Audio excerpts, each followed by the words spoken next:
Qualify ಆಗುವ ಕೊನೆಯ ತಂಡ ಯಾವುದು?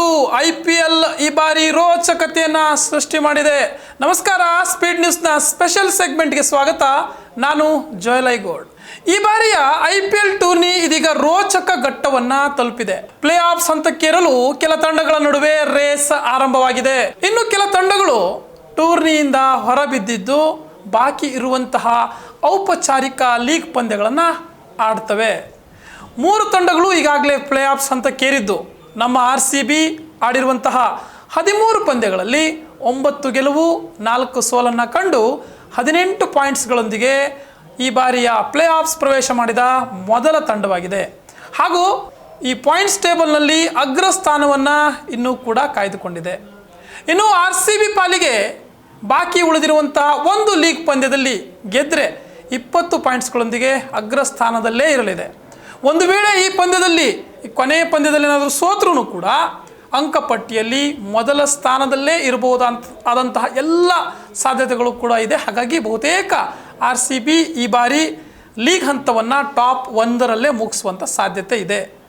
ಒಂದು ವೇಳೆ RCB ತೀರಾ ಹೀನಾಯವಾಗಿ ಏನಾದರೂ ಸೋತ್ರೆ ಗುಜರಾತ್ ಅಥವಾ ಹೈದರಾಬಾದ್ ತಂಡಗಳಲ್ಲಿ ಯಾವುದಾದ್ರೂ ಒಂದು ತಂಡ ದೊಡ್ಡ ಅಂತರದಲ್ಲಿ ಏನಾದರೂ ಗೆದ್ದರೆ ಆಗ ರನ್ ರೇಟ್ ಆಧಾರದ ಮೇಲೆ ಮೊದಲ ಸ್ಥಾನಕ್ಕೆ ಈ 2 ತಂಡಗಳಲ್ಲಿ ಗುಜರಾತ್ ಅಥವಾ ಹೈದರಾಬಾದ್ 2 ತಂಡಗಳ ನಡುವೆ ಯಾವುದೋ ಒಂದು ತಂಡ ಟಾಪ್ 1ಗೆ ಹೋಗುವಂಥ ಸಾಧ್ಯತೆ ಇದೆ. ಅದು ತೀರಾ ಕಡಿಮೆ ಸಾಧ್ಯತೆ. ಇಷ್ಟಾದ್ರೂ ಕೂಡ RCB ಒಂದಾಗಲಿ ಅಥವಾ 2ನೇ ಸ್ಥಾನ ಆಗಲಿ ಟಾಪ್ 1 ಅಥವಾ 2ರಲ್ಲೇ ಲೀಗ್ ಮುಗಿಸುತ್ತೆ.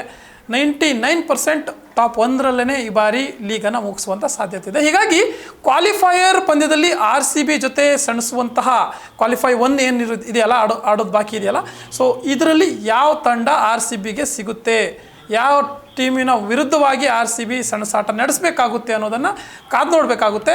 ಸದ್ಯಕ್ಕೆ RCB ಹೊರತುಪಡಿಸಿ 2ನೇ ಸ್ಥಾನದಲ್ಲಿರುವಂತಹ ಗುಜರಾತ್ ಟೈಟನ್ಸ್ ಹಾಗೂ 3ನೇ ಪ್ಲೇಸ್ನಲ್ಲಿರುವಂತಹ ಸನ್ರೈಸರ್ಸ್ ಹೈದರಾಬಾದ್ ಪ್ಲೇ ಆಫ್ನ ಈಗಾಗಲೇ ಖಚಿತಪಡಿಸಿಕೊಂಡಿವೆ.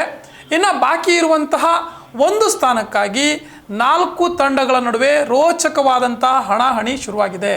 ಹೀಗಾಗಿ ಕ್ವಾಲಿಫೈಯರ್ ರೇಸ್ ಇದೀಗ ಮತ್ತಷ್ಟು ರೋಚಕತೆಯನ್ನು ಪಡ್ಕೊಂಡಿದೆ. ಸದ್ಯ ಪಾಯಿಂಟ್ಸ್ ಟೇಬಲನ್ನು ನೋಡ್ತಾ ಹೋದರೆ ಎಲ್ಲ 10 ತಂಡಗಳು ಕೂಡ ತಮ್ಮ ಪಾಲಿನ 13 ಲೀಗ್ ಪಂದ್ಯಗಳನ್ನು ಆಡಿವೆ. ಇನ್ನು ತಲಾ ಒಂದೊಂದು ಪಂದ್ಯವನ್ನು ಆಡಿದ್ರೆ ತಮ್ಮ ಪಾಲಿನ 14 ಲೀಗ್ ಪಂದ್ಯಗಳನ್ನು ಆಡಿ ಮುಗಿಸಿದಂತಾಗುತ್ತೆ. ಎಲ್ಲ ಟೀಮ್ಗಳು ತಮ್ಮ ಪಾಲಿನ 14 ಟೀಮ್ ಮ್ಯಾಚ್ಗಳನ್ನು ಮುಗಿಸಿದಂತಾಗುತ್ತೆ. ಒಟ್ಟಾರೆ ಲೀಗ್ನಲ್ಲಿ 5 ಪಂದ್ಯಗಳು ಈಗಾಗಲೇ ಬಾಕಿ ಇದ್ದು 10 ತಂಡಗಳು ತಮ್ಮ ಪಾಲಿನ ಕೊನೆಯ ಲೀಗ್ ಪಂದ್ಯವನ್ನು ಇಲ್ಲಿ ಆಡುತ್ತೆ. 5 ಮ್ಯಾಚ್ಗಳು ಬಾಕಿ ಇದ್ದಾವೆ. ಎಲ್ಲ 10 ಟೀಮ್ಗಳಿಂದ ಅವಕ್ಕೆಲ್ಲದಕ್ಕೂ ಕೂಡ ಒಂದೊಂದು ಪಾಯಿಂಟ್ಸ್ಗಳು ಅಂದರೆ ಒಂದೊಂದು ಮ್ಯಾಚ್ಗಳು ಇಲ್ಲಿ ಸಿಗುತ್ತೆ. ಸೊ ಮೊದಲ ಸ್ಥಾನದಲ್ಲಿ ನಮ್ಮ RCB ಇದೆ, ಅದು ಗೊತ್ತಿದೆ. ಹಾಗಾಗಿ 2ನೇ ಪ್ಲೇಸ್ನಲ್ಲಿ ಸದ್ಯ ಗುಜರಾತ್ ಟೈಟನ್ಸ್ ಟೀಮ್ ಇದೆ. ಗುಜರಾತ್ ಟೈಟನ್ಸ್ ಆಡಿರುವಂಥ 13 ಪಂದ್ಯಗಳಲ್ಲಿ 8 ಪಂದ್ಯಗಳಲ್ಲಿ ಗೆಲುವನ್ನು ಕಂಡು 5 ಪಂದ್ಯದಲ್ಲಿ ಸೋಲನ್ನು ಕಂಡು 16 ಪಾಯಿಂಟ್ಸ್ ದಾಖಲಿಸಿದೆ. ಇವತ್ತು ನಡೆಯುವಂತಹ CSK ವಿರುದ್ಧದ ಕೊನೆಯ ಲೀಗ್ ಪಂದ್ಯವನ್ನು ಏನಾದರೂ ಗೆದ್ದು ಬಿಟ್ಟರೆ ಗುಜರಾತ್, ಅದು ಏನು ಪ್ಲೇ ಆಫ್ಸ್ನಲ್ಲಿ ಟಾಪ್ 1 ಅಥವಾ 2 ಅಲ್ಲಿ ಇರೋಕ್ಕೆ ಅದಕ್ಕೆ ಸಹಾಯಕಾರಿಯಾಗುತ್ತೆ. ಟಾಪ್ 1ಗೆ ಹೋಗೋಕ್ಕಾಗಲ್ಲ, RCB ಫಿಕ್ಸ್ ಆಗಿರುತ್ತೆ ಸದ್ಯಕ್ಕೆ. ಟಾಪ್ 2 ಅಲ್ಲಿ ಏನು ಈ ಒಂದು ಲೀಗನ್ನು ಮುಗಿಸೋಕ್ಕೆ ಒಂದು ಹೆಲ್ಪ್ಫುಲ್ ಆಗುತ್ತೆ. ಆ ನಿಟ್ಟಿನಲ್ಲಿ ಇವತ್ತಿನ Gujarat Titans versus Chennai super Kings ಪಂದ್ಯದಲ್ಲಿ ಗುಜರಾತ್ ಟೈಟನ್ಸ್ ಗೆಲ್ಲಲೇಬೇಕಾದಂಥ ಅನಿವಾರ್ಯತೆಗೆ ಸಿಲುಕಿದೆ. ಒಂದು ವೇಳೆ ಗುಜರಾತ್ ಟೈಟನ್ಸ್ ಸೋತ್ರೆ ಆಗ RCB ವಿರುದ್ಧದ ಪಂದ್ಯದಲ್ಲಿ ಹೈದರಾಬಾದ್ ಸೋಲನ್ನು ಎದುರು ನೋಡಬೇಕಾಗುತ್ತೆ.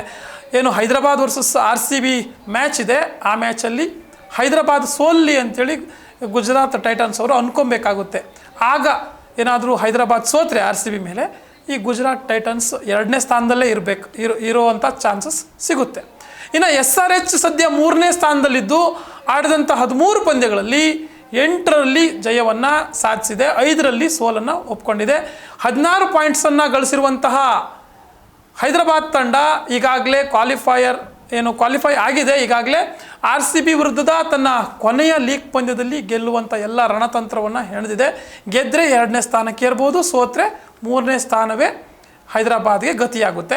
ಇನ್ನು 4ನೇ ಸ್ಥಾನದಲ್ಲಿರುವಂಥ ರಾಜಸ್ಥಾನ್ ರಾಯಲ್ಸ್ ತಂಡ 13 ಪಂದ್ಯಗಳನ್ನು ಆಡಿ 7 ಗೆಲುವನ್ನು ದಾಖಲಿಸಿದೆ, 6ರಲ್ಲಿ ಸೋಲನ್ನು ಅನುಭವಿಸಿದೆ. ಹೀಗಾಗಿ 14 ಪಾಯಿಂಟ್ಸ್ ಗಳಿಸಿರುವಂತಹ ರಾಜಸ್ಥಾನ್ ರಾಯಲ್ಸ್ ತಂಡಕ್ಕೆ ಈ ಕ್ವಾಲಿಫೈಯರ್ ರೇಸ್ನಲ್ಲಿ ಮುಂದೆ ಇರುವಂಥದ್ದು ರಾಜಸ್ಥಾನ್ ರಾಯಲ್ಸ್ ತಂಡ. ಇನ್ ಕೇಸ್ ರಾಜಸ್ಥಾನ್ ರಾಯಲ್ಸ್ ತನ್ನ ಮುಂಬೈ ವಿರುದ್ಧದ ಕೊನೆಯ ಪಂದ್ಯದಲ್ಲಿ ಏನಾದರೂ ಗೆದ್ದುಬಿಟ್ರೆ ಯಾರಿಗೂ ಚಾನ್ಸ್ ಸಿಗಲ್ಲ, ನೇರವಾಗಿ ಈ ಒಂದು ರಾಜಸ್ಥಾನ್ ರಾಯಲ್ಸ್ ತಂಡವೇ ಕ್ವಾಲಿಫೈ ಆಗುತ್ತೆ.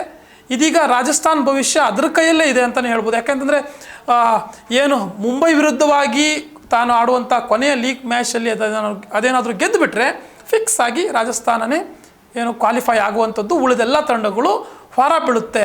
ಹೀಗಾಗಿ ಸದ್ಯಕ್ಕೆ 5ನೇ ಸ್ಥಾನದಲ್ಲಿರುವಂತಹ ಪಂಜಾಬ್ ಕಿಂಗ್ಸ್ ತಂಡ 13 ಪಂದ್ಯಗಳಲ್ಲಿ 6 ಗೆಲುವನ್ನು ಕಂಡು 6ರಲ್ಲಿ ಸೋಲನ್ನು ಉಂಡಿದೆ. ಹೀಗಾಗಿ ಒಂದು ಪಂದ್ಯ ಅವ್ರದ್ದು ಮಳೆಯಿಂದ ರದ್ದು ಕೂಡ ಆಗಿದೆ, ಫಲಿತಾಂಶ ಇಲ್ಲದೆ ಇರುವಂಥ ಪಂದ್ಯ ಡ್ರಾ ಆಗಿದೆ. ಸೊ ಅಲ್ಲಿ 13 ಪಾಯಿಂಟ್ಸನ್ನು ಗಳಿಸಿದೆ ಪಂಜಾಬ್. ತನ್ನ ಕೊನೆಯ ಪಂದ್ಯವನ್ನು ಶನಿವಾರ ದಿನ ಲಕ್ನೋ ಟೀಮ್ನ ವಿರುದ್ಧ, ಲಕ್ನೋ ಸೂಪರ್ ಜೈಂಟ್ಸ್ ವಿರುದ್ಧ ಆಡ್ತಾ ಇದೆ. ಈ ಪಂದ್ಯದಲ್ಲಿ ಪಂಜಾಬ್ ಏನಾದರೂ ಗೆದ್ದರೆ, ಈ ಪಂಜಾಬ್ಗೆ ಈ ಮ್ಯಾಚ್ ಮಾಡು ಇಲ್ಲವೇ ಮಡಿ ಪಂದ್ಯ ಆಗಿರಲಿದೆ. ಒಂದು ವೇಳೆ ಗೆದ್ದರೆ ಮುಂಬೈ ವಿರುದ್ಧದ ರಾಜಸ್ಥಾನ್ ಪಂದ್ಯದ ಫಲಿತಾಂಶವನ್ನು ಎದುರು ನೋಡಬೇಕಾಗುತ್ತೆ. ಇವರು ಕೂಡ ರಾಜಸ್ಥಾನ್ ಏನು ಮ್ಯಾಚ್ ಏನಿದೆ ಅದನ್ನು ವೇಟ್ ಮಾಡಬೇಕಾಗುತ್ತೆ. ರಾಜಸ್ಥಾನ್ ರಾಯಲ್ಸ್ ಮುಂಬೈ ವಿರುದ್ಧ ಕೊನೆ ಪಂದ್ಯವನ್ನು ಏನಾಡುತ್ತಲ್ಲ ಅದು ಸೋಲ್ಲಿ ಅಂತೇಳಿ ಕಾಯ್ತಾ ಕೂತ್ಕೋಬೇಕಾಗುತ್ತೆ. ಇಲ್ಲಿ ಮೊದಲಿಗೆ ಪಂಜಾಬ್ಗೆ ತನಗಿರುವಂಥ ಕೊನೆಯ ಪಂದ್ಯವನ್ನು ಗೆಲ್ಲುವಂಥದ್ದು ಒಂದು ಕಡೆ ಟಾಸ್ಕ್, ಇನ್ನೊಂದು ಕಡೆ ರಾಜಸ್ಥಾನ ರಾಯಲ್ಸ್ ಸೋಲ್ಲಿ ಅಂತೇಳಿ ಕಾದ್ಕೊಂಡು ಕುತ್ಕೊಬೇಕಾಗುತ್ತೆ. ಹೀಗಾಗಿ ಇದೊಂಥರ ಅದೃಷ್ಟದ ಪರೀಕ್ಷೆ ಅಥವಾ ಅದೃಷ್ಟಕ್ಕೆ ಕಾದ್ಕೊಂಡು ಕುತ್ಕೊಳ್ಬೇಕಾದಂಥ ಪರಿಸ್ಥಿತಿ ಇದೆ. ಸೊ ಇನ್ನು ಗೆಲ್ಲುವಂಥ ಒಂದು ತಂಡ ಇಲ್ಲಿ ಪ್ಲೇ ಆಫ್ಸನ್ನು ಆಡಲಿದೆ. ಹೀಗಾಗಿ 6ನೇ ಸ್ಥಾನದಲ್ಲಿರುವಂಥ KKR ತಂಡಕ್ಕೂ ಕೂಡ ಪ್ಲೇ ಆಫ್ಸ್ ಬಾಗಿಲು ಇನ್ನೂ ಕೂಡ ಶಾಶ್ವತವಾಗಿ ಮುಚ್ಚಿಲ್ಲ. ಇದು ಈವರೆಗೆ 13 ಪಂದ್ಯಗಳಲ್ಲಿ ಕಣಕ್ಕಿಳಿದಿದೆ.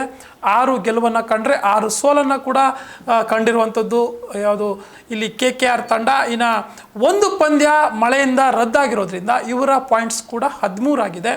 ಇನ್ನೊಂದು ಪಂದ್ಯ ಬಾಕಿ ಇದ್ದು ಅದರಲ್ಲಿ ಗೆದ್ರೂ ಕೂಡ ಫಸ್ಟು ರಾಜಸ್ಥಾನ್ ರಾಯಲ್ಸ್ ಸೋಲ್ಲಿ ಅಂತ ಅನ್ಕೊಬೇಕು, ಅದಾದಮೇಲೆ ಇಲ್ಲಿ ಪಂಜಾಬ್ ತಂಡ ಸೋಲ್ಬೇಕಾಗುತ್ತೆ. ಸೊ ಇಲ್ಲಿ ರಾಜಸ್ಥಾನ್ ರಾಯಲ್ಸ್ ಪಂದ್ಯ ಮುಂಚೆನೇ ಇದೆ, ಪಂಜಾಬ್ ಪಂದ್ಯ ಕೂಡ ಮುಂಚೆನೇ ಇದೆ.